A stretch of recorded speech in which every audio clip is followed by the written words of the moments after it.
Well, good morning, everyone. My name is Mighty Stream, and I'm going to do your May the 4th spiritual principle a day in a meditation. You can reach me at recoveryofhope21@gmail.com. Okay, the title of the meditation, let me resume my share. Okay, you can see that hopefully, correct? Okay, the title of the meditation is Willingness Gets Us into Action. Willingness without action is fantasy. That comes from the Living Clean book, chapter 6, Commitment.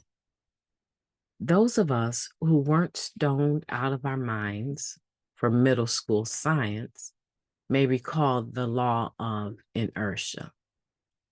An object at rest stays at rest, and an object in motion stays in motion with the same speed and in the same direction unless acted upon by an external force.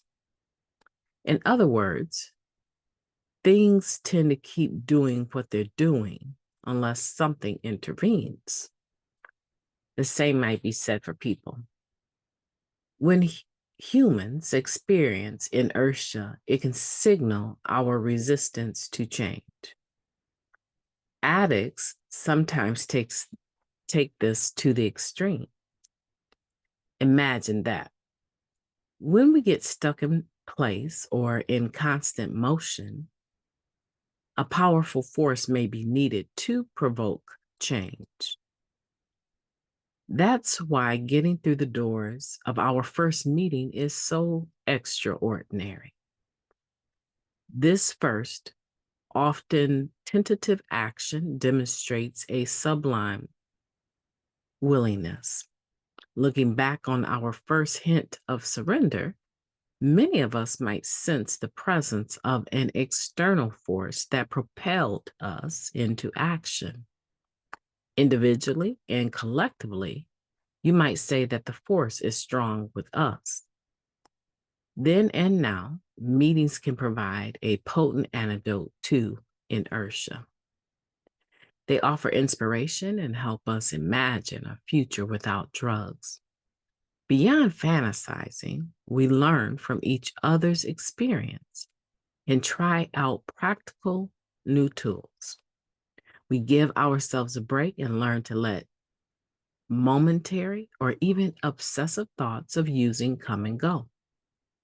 By attending meetings regularly, we get frequent reminders about the kinds of actions we can take to sustain our clean time or delve more intensely into recovery.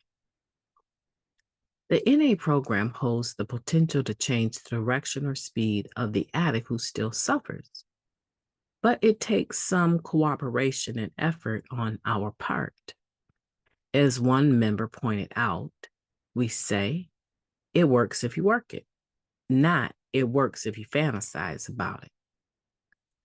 We're not strangers to wishing things were different.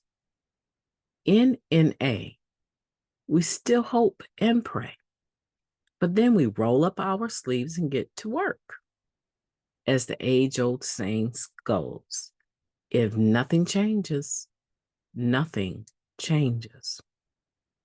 Whether I've let complacency grind my forward momentum to a halt or let constant motion block my awareness, I invite a loving force greater than myself to nudge me out of inertia.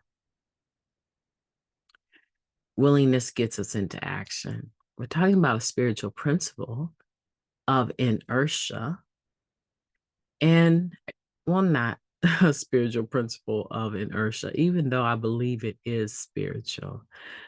We are talking about a spiritual principle of willingness, getting us into action, and using the law of inertia, which I do feel is spiritual.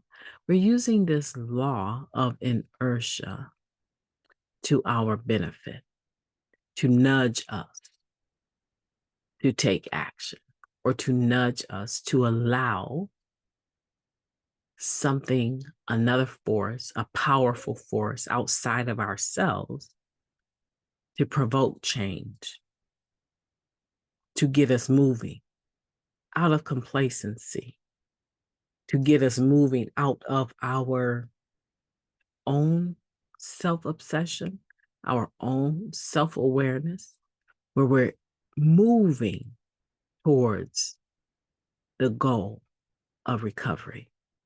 We're moving towards the spiritual principles of happiness, joy, and quite honestly, freedom. The ability to be aware of what we need to do and the strength to do it. Taking our step 11 and moving us towards our step 11, our step 3, and our step 11. I don't know why I'm switching things today, but I definitely know what I mean to say. And so we're going from step 3, right? Turning our will and our lives over to the care of God as we understand Him. And we're allowing the spiritual principle of willingness, ignited by the law of inertia, to move us to accept this other force that is gradually and gently and sometimes abruptly moving us out of self-will into God's will and landing us in a flow of step 11, where we maintain conscious contact, right? Through prayer and meditation, we're able to do this, asking our God for a knowledge of His will for us and the power, right? And strength to carry it out. Isn't that beautiful? Yeah, I think this meditation is one of those 5-star meditations. Because if you're like me, I can read something and then I need to go back and reread it. This is one of those meditations today that I want to retain in my memory. My name is Mighty Stream. I am going to have a beautiful day on purpose. And you know what? I hope you do too. And I have a feeling that you will. Talk to you soon.